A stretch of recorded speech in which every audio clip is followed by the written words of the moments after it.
Morena, good morning. Thank you for the opportunity to speak with you today.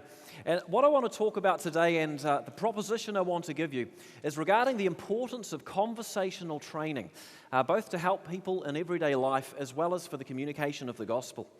Now, the title that you will be seeing at the top is 3 questions that could change someone's life for eternity. Now, to clarify, I'm not going to give you 3 questions that will change someone's life. I don't believe that 3 magic questions exist. However, the results that we get in our outreach come as a result of our behavior, and our behavior comes as a result of our thinking. And I'd like to introduce you to 3 questions which I believe can be catalytic within the mind of the believer to help us discover an approach to conversation which leads to evangelism within society that can be very fruitful. Culture has changed.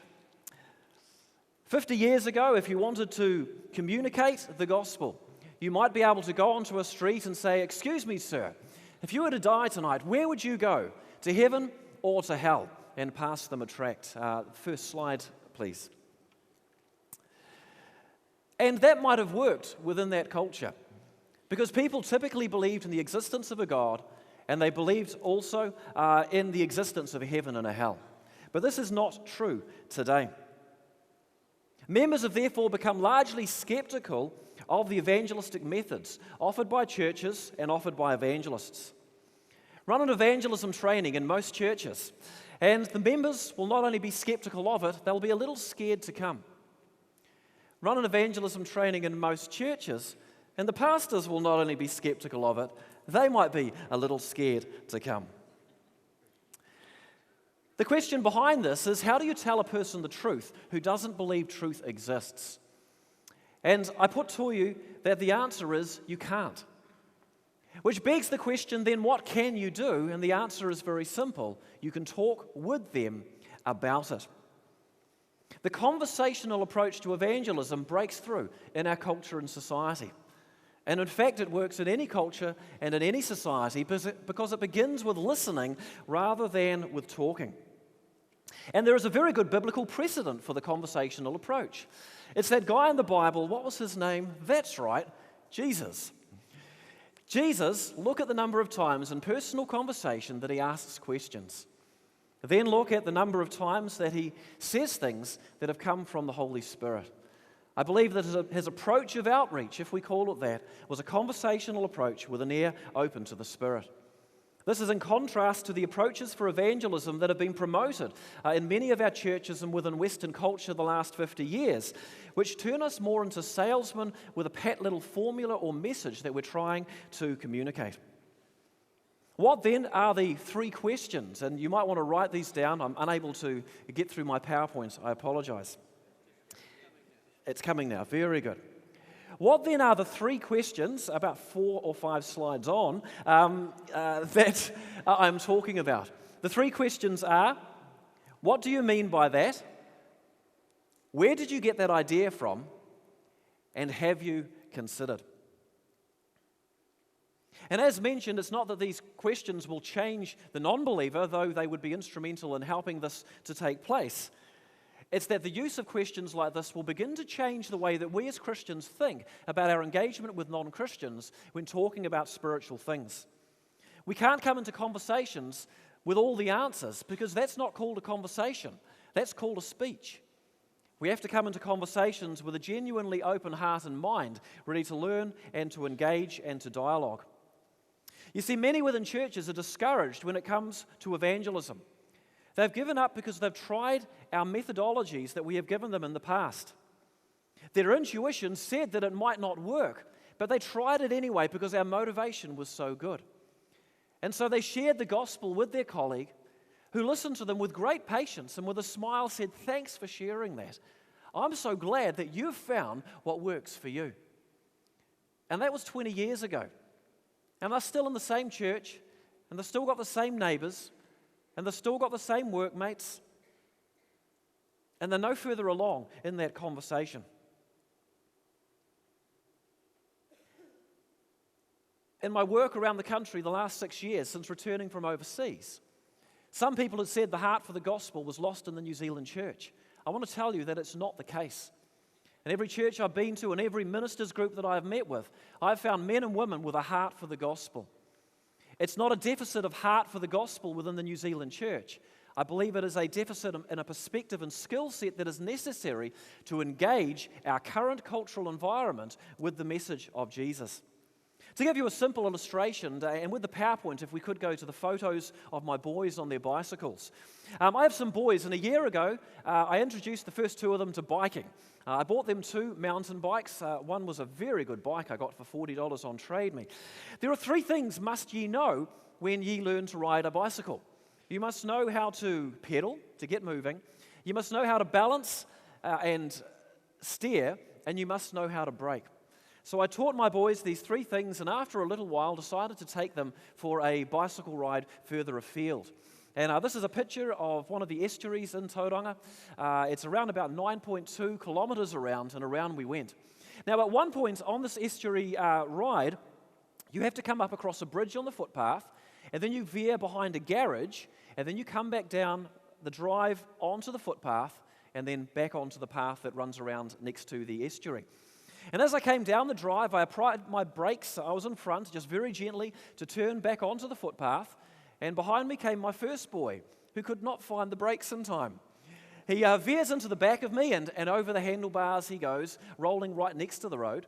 Boy number two veers and swerves and misses me and runs right over top of his brother, where he also comes off his bike, and he goes onto the road, which is a busy two-lane per direction road at that point in time. Well, a car or two swerve, and a car stops and pulls over, and people ask me if I need any help. If we click again, we'll get a picture of some bloodied knees taken shortly afterwards. So this is the younger of the two boys, and he was 5 minutes later or 10 minutes later saying, "Daddy, I can't go any further, it hurts too much." At this point, the power or the anointing of Jesus came upon me, and I thought of something. I said, "Son, how about I give you both a lollipop when we get home?" He was instantly and miraculously healed and able to ride the rest of the way. Yeah. But there are three things must ye learn if you want to ride a bicycle. You need to know how to pedal, you need to know how to balance and steer, and you need to know how to brake. To point it out, I don't need to teach them how to do skids on the back lawn. I don't need to teach them how to do jumps. I don't need to teach them how to pull back and do a wheelie. I won't need to teach them how to apply the front brakes and spin a back wheel around in the air. They will work these things out. Mastery in most things comes as a result of first mastering the basics. And this is what it's like with evangelism. If our evangelism training is not getting results, could it be that we're not teaching people the right things? I believe that the things we need to know are how to engage a non-threatening two-way spiritual conversation, conversational skills, how to communicate the gospel within that conversation, and how to disciple a person to know and follow Jesus' teachings also within that conversation. And I would liken the equipping on how to share the gospel to teaching my boys how to brake. When a person is not engaging anyone in a spiritual conversation, all they want to know is how to get a conversation going that's non-threatening and two-directional. When my boys were learning to ride bicycles, all they wanted to know was how to ride. Who cares about brakes? Show us how to pedal, show us how to balance and turn. Look, Dad, I know how to ride a bicycle. And I suggest to you that in our training, it's going to be the same.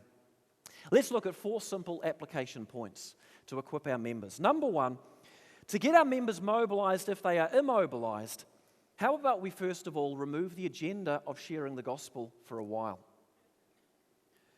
Because this way we're free to engage a conversation. We live in the most media-saturated era in human history. We see between 1,000 and 3,000 advertisements per day, and we don't even know it. Do you really think that you can come up to someone with an agenda to share a message of truth that they probably won't believe in, and they don't already know? How long does it take you to recognize a salesperson coming up to you on the streets? The first sentence, the first word? I think we just look at them and we know. So with the nerves now removed because there is no immediate agenda, point number 2, take a selfless interest in the other person. Take a selfless interest in their life. Take a selfless interest in their views without any agenda yet. 46% of New Zealanders believe in a God. 31% believe in a higher power. 19% believe in neither. And there are similar statistics in most Western nations, usually more favorable than in our own. The majority of people are still spiritual. The majority of people have spiritual views. The majority of people believe they have had a spiritual experience.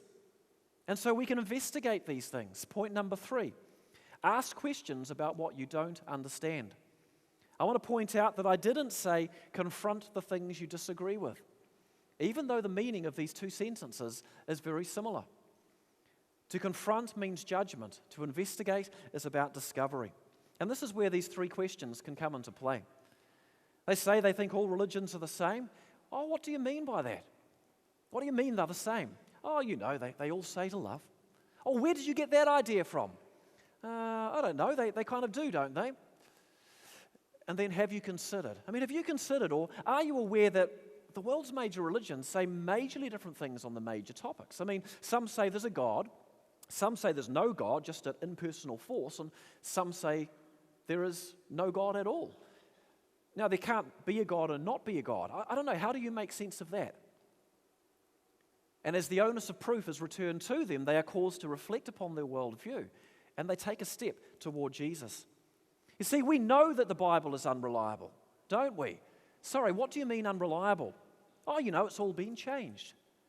Where'd you get that idea from? Degree-holding friend of mine said, the Da Vinci Code. Were you aware that the Da Vinci Code is just a novel? Are you aware that the New Testament of the Bible is the world's most proven, reliable, ancient document? Why do you think books like this keep attacking the Bible? I don't get it. And even in other things, like religion is the cause of most wars. If we take the position of an honest, authentic inquirer, we can say, sorry, I don't understand. What do you mean? They're a cause of most wars. And let them explain. And then just make an honest statement. Sorry, I'm a Christian. I really don't get it. I've read the New Testament, and it says the very opposite to everything that you're saying. Anyone who followed that book wouldn't be doing the things you're talking about. I think in New Zealand of Te Whiri and Tohu, or think of Martin Luther King, or think of Nelson Mandela. These guys typified the teachings of Jesus. I don't know, how do you make sense of that? And return the onus of proof to them again. The 4th and final application is then, because questions do beg questions, and because people are willing to ask them in non-threatening 2-way conversations, you can have an opportunity, they will ask you, and you can simply share your thoughts, but do so gently and naturally. That's 1 Peter 3:15. We need to always be ready to give the reasons for the hope we have, but we must do so with gentleness and respect. The best illustration I have of these values is a plane conversation around a few years ago. And I hopped on a plane, and the gentleman next to me and I introduced ourselves and what we did. And he immediately said, well, I don't really want to talk about religion. And I said, no worries, because I'd removed the agenda. We talked about his work. It was an incredibly interesting conversation. After 5 to 10 minutes, he said, by the way, what do Christians think about such and such? I gave him a simple 1-sentence reply and asked him a return question about the topic we were already talking about, because it was a stimulating conversation, and he had just broken a rule of conversation. He had changed the topic. So what do you think he did? He immediately asked me another question about Christianity, and so it continued for the remaining hour of the flight. Within that conversation, all the basic truths of the gospel message were covered, and many other things besides. Let's break down the conversation. When he said he wasn't interested in religion, did he mean he wasn't interested in religion? Not at all. He had spiritual beliefs. As a highly scientific person, he believed we became floating spirits when we died. I think what he was saying is, I've met some of you Christians before, and you've got your good little Jesus deeds you need to do to share your message. I don't want to be a notch in someone's belt. He might also have been saying, I've just had a long week at work. I'd really like a quiet plane flight home. And when I said no worries, it was because it really was no worries. I can't convert anybody. That's not my job. I can take a selfless interest, though. 10 minutes later, when he says, what do Christians think about such and such? What was he saying? Was he asking me that question? I don't think so. I think behind it was a hidden question. You seem reasonably normal, despite your job. Are you capable of a non-threatening 2-way spiritual conversation without having to say everything at once and always be right? And so when I, by intuition, gave him a simple 1-sentence reply and asked a return question on the previous topic, I was saying, sure am. You can be in charge of this if you like. In which case, his unspoken response was, well, thanks, because I've got a stack of questions and I've been waiting for years to ask them. I hate to think how many people there are in our nation like this. He was in his late 50s. He was a professional. He was a thinking man with lots of conversational skills. People are interested within our nation. We need to learn how to engage them. So in conclusion, could you please make intentional equipping on conversational skills a core part of what you equip your members in? Both to help them in life in general, because conversational skills are very useful, as well as to help them in the way they represent Christ to others.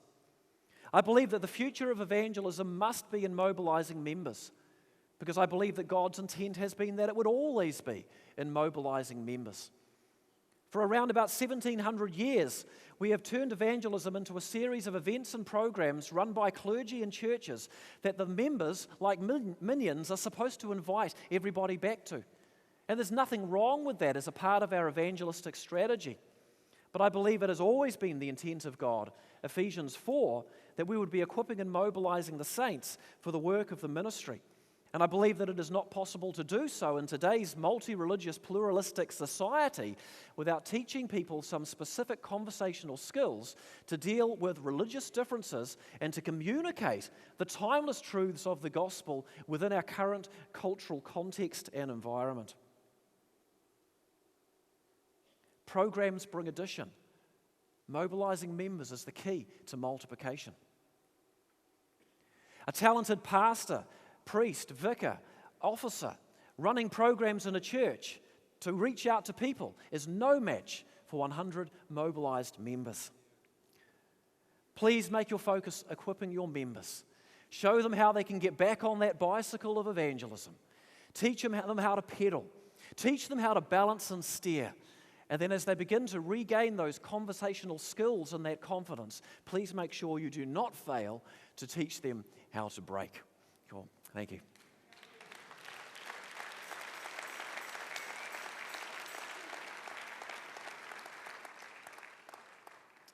Now, we have several minutes. I'd like to give you 3 questions to talk about with each other before we come to a very simple 2-minute conclusion. The first is, can you just articulate to each other in your own words, your own opinion, how important do you think teaching the conversational skill set is? And within that, you could maybe share what resources or books or things you may have read or not read regarding that. So how important is teaching the conversational skill set in our churches? Secondly, how good are your members currently in their conversational skills? You have many ministries, you might have outreaches, there might be food banks. How equipped are your members to engage those conversations currently in a meaningful way that isn't too awkward or overly pushy or anything like that? And thirdly, if you think their level is kind of weak, what do you think that you could do in the coming 5 years to turn that around? I believe a long-term approach is needed. So, how important is this conversational skill set to teach? How strong is your church in it? What could you do to turn that around if needed? I'll tell you when there's 1 minute to go before we have our final 2 minutes. I trust that your conversation was useful. I'd just like to promote a few resources to you so that you can be aware of them. To learn about conversational evangelism, there's some great stuff to learn, and as stated in this talk, I don't think we need to learn a lot. I've written a book called Because We Care. It has 3 chapters about the conversational approach that have more content in them than you'd ever use. I've got another book called Elephant in the Room, which is really about how there are some changes in our thinking that I think are needed to help us behave differently and get different results. Gregory Kukul has written a book called Tactics, a game plan for discussing your Christian convictions. Gregory Kukul, K-O-U-K-L, heads a ministry in America called Stand to Reason. The famous apologist Norman Geisler, with his son Dr. David Geisler, have written a book called Conversational Evangelism. This was influential in my own thinking 7 or 8 years ago. Another speaker who's been to New Zealand recently, you may have heard of, is Doug Pollock. He's written a book called God Space, and again, as a man of the earth, he writes very well about how to engage spiritual conversations. And so I would simply encourage you to try and learn in this area to find ways to equip your members. I think this could be justified as a part of your broader ministries. Conversational skills actually help people in employment, they help people in life in all sorts of circumstances. But most certainly, if we are to see our members becoming more engaged in everyday spiritual conversation, they're going to need some skills to be able to engage with people who are of entirely different religious worldviews. So, if you would like to take 1 minute to write a thought, what is it that you can take out of this session? And thank you again for your time.